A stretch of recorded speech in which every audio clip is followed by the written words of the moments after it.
ሰላም ኢትዮጵያ ታይዋንን በተመለከተ የሰጠችው መረጃ እጅግ መነጋገሪያ ሆኗል። የቻይና ግዛት መሆኗን አረጋግጣለች የሚል ሀሳብ ሰጥታለች። በሌላ በኩል ደግሞ ቻይና ኢትዮጵያ እንግዲህ የባህር በር ያስፈልጋታል የሚል አይነት አቋም አራምዳለች። ስለዚህ ኢትዮጵያ በተለያዩ የዓለም የፖለቲካ ስርዓቶች ወይም ደግሞ አውድ ውስጥ የራሷን ሚና እየተጫወተች እንደሆነ የሚጠቁም መረጃ ነው። ያ ማለት ኢትዮጵያ ግራ ቀኝ እየተመለከተች የባህር በሯን የምታሳካበትን አንዳንድ ፖለቲካዊ መንገዶችን እንደጠረገች ሊጠቁምላት ይችላል። ግን ጥያቄው ቻይና እንደዚህ ባለች ቁጥር አሜሪካ ምን አይነት አቋም ይኖራታል የሚለውንም ደግሞ ታሳቢ ማድረግ ያስፈልጋል። ያም ሆኖ ግን እንግዲህ ኢትዮጵያ ያላት አቋም ባህር በር የማግኘት የአቋም ጉዳይ ሆኗል። ስለዚህ ኢትዮጵያ የማይናወጥ አቋሟ የባህር በር ማግኘት ስለሆነ የኢትዮጵያ መንግስት ከዚህ አቋም ፖለቲካዊ ፍላጎቱን በግልጽ አስቀምጧል። ይህን በተመለከተ ደግሞ ቻይና በውጭ ጉዳይ ሚኒስትሯ ዋንጊ አማካኝነት ሀሳብ ሰጥታለች። የቀጠናው ሀገራት ሉዓላዊነታቸውና የግዛት አንድነታቸው ወይም ሶቨሬንቲ አድሚኒስትሬሽኑ የተስተካከለ እንዲሆን በተለያየ አጋጣሚ የባህር ላይ እንቅስቃሴዎችን ወይም ደግሞ ከሎጂስቲክ አንጻር የሚታዩ ሀሳቦችን ትስስራችንን ለማጠናከር ከአዲስ አበባ ጋር ሰራለው የሚል አቋሟን ነው ያስቀመጠችው። እንግዲህ እንቅስቃሴውን ሁሉ ደግፋለሁ የሚል ሀሳብ ነው ያጋራችው። ያ ማለት ቤጂንግ አዲስ አበባ የባህር በር አገኛለሁ በሚል ጥያቄ ያነሳችውን እኔም እደግፋለሁ የሚል ግልጽ አቋም ነው ማለት ነው። ይሄኛው አቋም ኢትዮጵያ ፖለቲካዊ ተጠቃሚነቱን ያደርጋታል ነው። አንዳንድ መረጃዎችን ስመለከት ነበረ። አረብ ኤምሬቶች ጋር መስራት ዋጋ ያስከፍላል። ለምንድነው የሚያስከፍለው? አረብ ኤምሬቶች ጋር መስራት ዋጋ ያስከፍልም። አንደኛ አረብ ኤምሬቶች በጣም ሪች የሆነች ሀብታም የሆነች በፖለቲካሊ በጣም ከምዕራቡ ዓለም ጋር ከምስራቁ ዓለም ጋር ኤንጌጅድ የሆነች በጣም ብርቱ አገር ናት። መካከለኛ ፓወር ከሚባሉ ወይም ደግሞ ሚድል ፓወር ከሚባሉት ጋር አብራ የምትታይ የሆነች የመጣች ሀገር ናት። የማሪታይም ሎጂስቲክ ትስስሯን ለማጠናከር ብቻ ሳይሆን በተለያየ አጋጣሚ ኤምሬቶች አሁን ብርቱ የሆነች ሀገር ስለሆነች ከኤምሬቶች ጋር ኢትዮጵያ መስራቷ ልክ ነው። በዛ ላይ ኢትዮጵያ በየትኛውም መንገድና ሁኔታ የባህር በር ማግኘት የሌለባት ሀገር ናት ተብላ ተደምድሞባታል።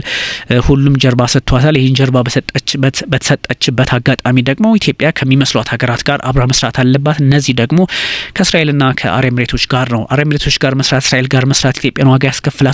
ለምንድን ነው የሚያስከፍላት? የተለየ ዋጋ መክፈል ሳይሆን ሁለቱም ሀገራት ፍላጎት አላቸው፣ ጥቅም አላቸው። እስራኤልም አረብ ኤምሬቶችም በዚህ በአፍሪካ ቀንድ በተለይም በሶማሌላንድ ላይ ፍላጎት አላቸው። ኢትዮጵያም በተመሳሳይ ልክ እንደነዚህ ሀገራት ሶማሌላንድ ላይ ፖለቲካዊ ፍላጎት አላት። ስለዚህ ፖለቲካዊ ፍላጎቷን የባህር በር የማግኘት አጋጣሚዋን እድሏን ለመጠቀም ሶማሌላንድን ትጠቀማለች ማለት ነው። ስለዚህ አብራ መስራቱ አይጎዳትም። ብቻዋን አይደለችም ኢትዮጵያ። ቻይናም እንደዚህ አይነት አቋም እያራመደች ነው። ከዛ ውጭ ደግሞ እንደነ አሜሪካ ያሉ አገራት የሶማሊያ መንግስት ጀርባ በመስጠት ከሶማሌላንድ ጋር የመስራት ፍላጎት አላቸው። ኢትዮጵያ በእንደዚህ አጋጣሚ ፖለቲካውን አስተካክላ መሄድ እንዳለባት እየተቀመጠ ይገኛል። ደግሞ ምንም አይነትም ጉዳይም ቢሆን ኢትዮጵያ ያለችበት ሁኔታ ጅቡቲን ብትሆን በአመት $2 ቢሊዮን ገንዘብ ማግኘት አለብኝ ብላ የምታስብ አገር ናት። በቀን በሚሊዮን የሚቆጠሩ ገንዘቦችን ኢትዮጵያን ታፈስላት ትፈልጋለች። ያ ካልሆነ ኢትዮጵያን አልመለከታትም፣ ቦታም አልሰጣትም ብላ ታስባለች። ኤርትራም አሰብ አይደለ ምጽዋ አይደለ በየትኛውም መንገድ ኢትዮጵያ የቀይ ባህርን አክሰስ ማግኘት የለባትም ብላ ታስባለች። ሶማሊያም እንደምታስታውሱት ሶማሊላንድ እውቅና ልትሰጥ ትችላለች በሚል ስጋት ኢትዮጵያን ከሳ እንደነበር ይታወቃል። ግብጽ ሁሉንም ሀገራት አስተባብራ ኢትዮጵያ ላይ ጫና መፍጠሯ ይታወሳልና እንደዚህ አይነት ጉዳዮች በቀላሉ የሚታዩ ቢመስሉም ግን ደግሞ የፖለቲካ አውዳቸው ሌላ ትርጉም ሊሰጣቸው የሚችል ይሆኑ መጥተዋል። የኢትዮጵያ መንግስት ደግሞ ምንድነው የሚለው የኢትዮጵያ መንግስት ምንድነው ፍላጎቱ አቋሙ የሚለውን ከዚህ አንጻር ማየት ያስፈልጋል። ስለዚህ አረብ ኤምሬቶችም ጋር ተሰራ፣ እስራኤልም ጋር ተሰራ፣ አሜሪካም ጋር ተሰራ፣ ሁሉም የራሱን ጥቅም አስከበር ድረስ መሄድ አለበትና የኢትዮጵያ አሁን ትልልቅ የዲፕሎማሲ ግንኙነቶችን እየፈጠረች እንደሆነ እየተነገረ ነው። ግብጽ እንግዲህ ጫና በግብጽ መንግስት ጫና አማካኝነት ጎረቤቶቻችን ወዳጆቻችን ተብለው የነበሩ ኦፍ ኮርስ እንደ የኤርትራ ማንነትና የኢትዮጵያ ማንነት ምንድነው የሚለየው ቢባል ምንም በሚባልበት ሁኔታ አንድ ላይ የነበሩ አገራት ወይም ደግሞ ቢለያዩም እንኳን ግን የተመሳሳይ ማንነት፣ ተመሳሳይ በችግር ውስጥ የመኖር፣ ተመሳሳይ አፍሪካ ቀንድ ላይ መገኘት፣ ተመሳሳይ የሪሊጂየስ ፓዝ መከተል የመሳሰሉ ጉዳዮች ያላቸው ሀገራት በተለያየ አቅጣጫ ይቀመጣሉ ተብሎ አይታሰብም። በዛ ልክም ኔጌቲቭሊ ሊታይ አይችልም ነበረ። ግን መሪዎች በአጋጣሚ በፈጠሩት ሁኔታ በፈጠሩት መጥፎ አጋጣሚ እንደዚህ አይነት ቀውስ ውስጥ ሀገራቱን አስገብተዋቸዋልና ምንድነው የሚለውን ማየትም ያስፈልጋል። ኦፍ ኮርስ ግን አንዳንድ አስቸጋሪ ሁኔታዎች እንዳሉ ለመገመት አያዳግትም ነው ሁኔታው። እንግዲህ የቻይና የውጭ ጉዳይ ሚኒስትር ዋንጊ አዲስ አበባ በገቡበት ሰዓት የመጣ ሀሳብ ነውና ታይዋን የማትነጠል የቻይና ግዛት መሆኗን እንግዲህ አዲስ አበባ ወይም ኢትዮጵያ መግለጿ ለአንድ ቻይና መርህ ወይም ደግሞ ዋን ቻይና ፖሊሲ ያላትን ቁርጠኝነት የሚያረጋግጥ ከመሆኑን ባሻገር ደግሞ እሷን በምላሹ ኢን ሪቨርስ ሪስፖንድ የሚያደርግላት አንዳች መልካም ጉዳይ አለ ማለት ነው። ይህ መልካም ጉዳይ ምንድነው? ጀስት ኢትዮጵያ ጋር ሪሲቭ ቤኔፊት ወይም ሪዋርድ ታገኛለች ማለት ነው። እንግዲህ ብዙ አስቸጋሪ ነው። በ2026 የመጀመሪያ ጉብኝታቸውን እንግዲህ ያደረጉት በአፍሪካ ያደረጉት የቻይናው ዋንጊ ማለትም የቻይና የውጭ ጉዳይ ሚኒስትር በነገራችን ላይ መሀል ላይ ተነስተው ድጋሚ ነው የመጡት። ለ2 ቀናት ጉብኝት እያደረጉ ይገኛል። ያ ማለት እንግዲህ እስከ ሐሙስ ታህሳስ 30 ጀምሮ ኢትዮጵያ ገብተዋል። የተለያዩ የፖለቲካ ሂደቶችን እስከ መከተልም ድረስ ደርሰዋልና ከጠቅላይ ሚኒስትር አብይ አህመድ ጋር ከውጭ ጉዳይ ሚኒስትሩ ጌዲዮን ጢሞቴዎስ ጋር በተለያዩ ጉዳዮች ላይ አውርተዋል። የአፍሪካ ህብረት ካውንስል ሊቀመንበርም የጅቡቲው ሰው ማለት ነው መሐመድ አሊ ዩሱፍ ጋርም በተለያዩ ጉዳዮች ላይ ለመነጋገር ችለዋል ወይም ደግሞ እድሉን ፈጥረዋል። ይህ ምንድነው የሚለውን ሰዎች ግራ ቀኝ መመልከት ያለባቸው ይመስላል። ስለዚህ ኢትዮጵያ በዲፕሎማሲው መንገድ በዚህ ልክ መሄድ እንዳለባት ያሳያል። ግን አንዳንድ ጫናዎች ሁል ጊዜ በውጥረት ልክ መሆን የለበትም። ለምሳሌ ኢትዮጵያ ከሱዳን ህዝብ ለህዝብ ፐብሊክ ቱ ፐብሊክ ወይም ደግሞ ህዝብ ለህዝብ ያላት ግንኙነት ሱዳንና ኢትዮጵያ መልካም ነው። ኤርትራና ኢትዮጵያ ህዝብ ለህዝብ መልካም ነው ተብሎ ይታሰባል። ጅቡቲና ኢትዮጵያ እንደዚህ ሁኔታዎች ውስጥ መለከቱ መልካም ነው ተብሎ ቢታሰብም መሪዎቻቸው ግን ለምሳሌ የሱዳኑ መሪ ብትወስዱ አሁን እነ አብደልፈታህ አልቡርሃን ከግብጽ ጋር በመስራት ይታወቃሉ። ስለዚህ ከግብጽ ጋር የሰራ ሁሉ ደግሞ ኢትዮጵያን ጫና ማስገባት ይፈልጋልና ይታወቃል። ሱዳን አሁን በተለይም የሱዳን የሱዳን ዋናው ጦር አልቡርሃን የሚማሩት ያለው አቋም ወደ ኢትዮጵያ ይታወቃል። ኔጌቲቭ ነው። ለምንድነው ኔጌቲቭ የሆነው? ከዚህ ከህዳሴው ግድብ ጋር በተገናኘም ፕላስ ደግሞ የአብደልፈታህ አልሲሲን የግብፁን ፕሬዚዳንት ለማስደሰት የሚሄዱበት ርቀት የፈጠረባቸው የአውድ ነው ይታወቃል።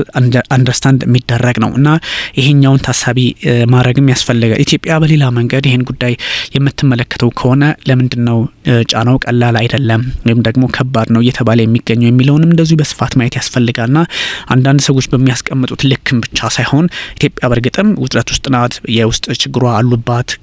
እንግዲህ ውስጥ ላይ ያለው አለመረጋጋት አለ አይደለ? በኦሮሚያ ክልል ኦነግ ሸኔ እንቅስቃሴ ያለው፣ በአማራ ክልል ፋኖ እንቅስቃሴ ያለ፣ በትግራይ ውስጥ ደግሞ ቲፒኤልኤፍ ወይም ደግሞ ህወሓት ብዙ እንቅስቃሴዎችን ያደርጋል።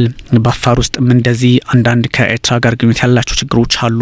በፌዴራል መንግስቱም ደግሞ እሱም የቤት ስራውን ያልሰራው ያልተወጣው አለ። እነዚህ ሁሉ አንድ ላይ ሲሆኑ ኢትዮጵያ ችግር ውስጥ ናት የሚለውን ታሳቢ ያደርጋል። ይሄ ሁሉ ባለበት ደግሞ ከውጭም ቀደም በገለጽኩላችሁ ከሱዳንም አንጻር እንደዚህ አይነት ችግር አለ። ከኤርትራም አንጻር ኤርትራ ደግሞ በምን መንገድ ኢትዮጵያ ከምትጠቀም እኔ ብጎዳ ይሻላል በሚል ከግብጽ ፖለቲከኞች ጋር መስራትን እንጂ በተለያየ አጋጣሚ ኢትዮጵያን መጥቀም ኢትዮጵያ ከምትጠቀም እኔ ልጎዳ አይነት ነው ያላቸው የኢሳያስ አፈወርቂ ወይም ደግሞ የኤርትራ ፕሬዚዳንት አቋምና ከዛ አንጻር ይታያል። ስለዚህ ኢትዮጵያ በሁሉም መንገድ ውጥረት ውስጥ በሆነችበት ሰዓትና አጋጣሚ አሁን የፖለቲካ መድረኩን ከፍታ መውጣት የሚያስችላት መደላድሎች የተፈጠሩ ነው። አፍሪካ ቀንድ ልክ እንደ ስሙ ነው።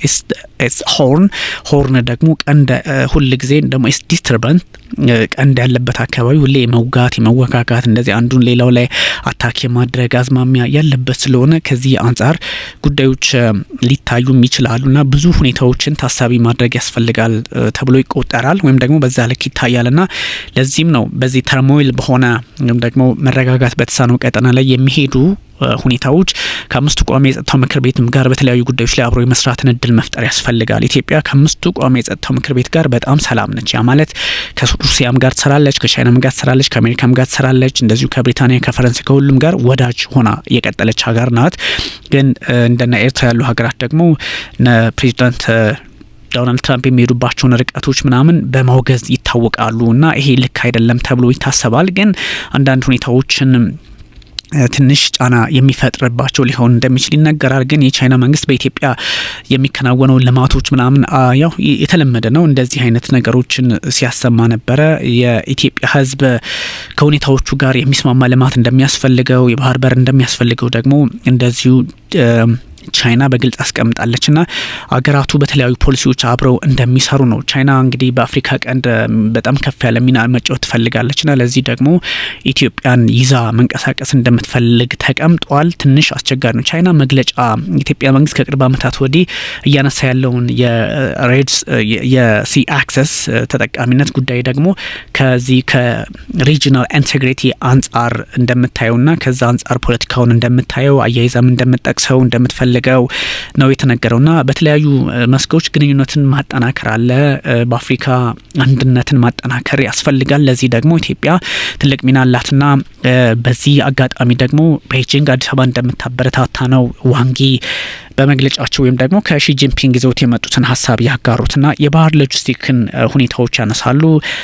ሰላምን መረጋጋትን ያመጣል፣ ማደግን ያመጣል ካሉ በኋላ እንግዲህ ቻይና በንግግርና በዲፕሎማሲያዊ መንገዶች መከናወን ያለባቸው ጉዳዮች አሉ የሚል ሀሳብ ሰጥታለችና ኢትዮጵያ ቻይና መንግስት አገራዊ አንድነትን ለማምጣት እንደዚሁም ብዙ ስራዎችን እንደምትሰራ ቁርጠኝነቱም እንዳላት አስቀምጣለችና ትንሽ የመንግስታቱ ድርጅት ቻርተር መሰረታዊ መርሆች የዓለም አቀፍ ሕግ እንዲከበሩ ይጠይቃልና ከዛ አንጻርም አብረን እንስራ የሚል ሀሳብ ነው ያለው። ግን አንዳንድ ትንሽ አስቸጋሪ ሁኔታዎች እንዳሉ ደግሞ ለመገመትም አያዳግትም። ለምሳሌ የታይዋን ጉዳይ እንደዚሁ በቀላሉ ታይቶ በቀላሉ ምንም አይነት ችግር የለም ተብሎ የሚታለፍ እንዳልሆነ ደግሞ ታሳቢ መደረግ አለበትና ብዙ ሁኔታዎች የፖለቲካ አውዱን የፖለቲካ መንገዱን ለማሳየት የሚካሄድበት መንገድ ትንሽ አስቸጋሪ ነውና ታሪካዊ የሆኑ ጉዳዮች ለማሳየት ይሞከራል።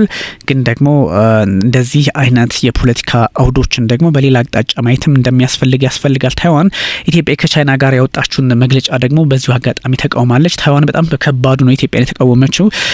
እንግዲህ ቀደም ሲል እንደነገርኳችሁ ዋንጊ የቻይናው የውጭ ጉዳይ ሚኒስትር የሁለቱ ሀገራት የውጭ ጉዳይ ሚኒስትሮች ጌዲዮን ጢሞቴዎስ ጋር ማለት ነው ሁለቱ ጆይንት ስቴትመንት አውጥተዋል። ይሄን ደግሞ ታይዋን ሪጀክት አድርገዋለች። የማይሆን ነገር ልንቀበለው የማንችለው አይነት ነው። እንግዲህ በሶማሌላንድ የሚገኘው የታይዋን እንግዲህ ተወካይ ጽህፈት ቤት ነው ይሄን ነገር ይፋ ያደረገው። ኢትዮጵያ ታይዋን የማትነጥል የቻይና አካል እንደሆነችና ለአንድ ቻይና መርህ ያላትን ድጋፍ ማረጋገጧን ተከትሎ ሀሰተኛ የይገባኛል ሀሳብ ነው በሚል መግለጫ ወጥተዋል። ያው እኛ ላይ ሲሆን ሁሉም ይበረታል፣ ኢትዮጵያ ላይ ሲሆን ሁሉም ይበረታልና ቻይና የታይዋን ደሴትን እንደ አመፀኛ አድርጋ ነው የምትወስዳት። ከ1949 በኋላ እንግዲህ ሁለቱ ቻይና እና ታይዋን መገነጣጠላቸው ይታወሳል። ወይም ደግሞ ከዋናዋ ቻይና ታይዋን ተገንጥላ ሜዶ ይታወሳልና ከዛ አንጻር አንዳንድ ጉዳዮችን ምንድነው ወይም ደግሞ ምን ታስቦ እንደዚህ ሆነ እየተባለ ይገኛልና በብዙ ሂደቶች ይሄኛውን ጉዳይ ማየት እንደሚያስፈልግም በግልጽ ተቀምጧል። ለማንኛውም ይሄ ትንሽ ከአፍሪካ ቀንድ ጋር አብሮ የሚነሱና የሚጣጣሙ ጉዳዮች እንደሆኑ ይሰሙኛል። ጥያቄም ካላችሁ መጠየቅ ትችላላችሁ። እጅጉን አመሰግናችኋለሁ። ብዙ ሀሳቦችን ያጨናነኩት ግን ታይም ለመቆጠብ ነው። ታንኪዩ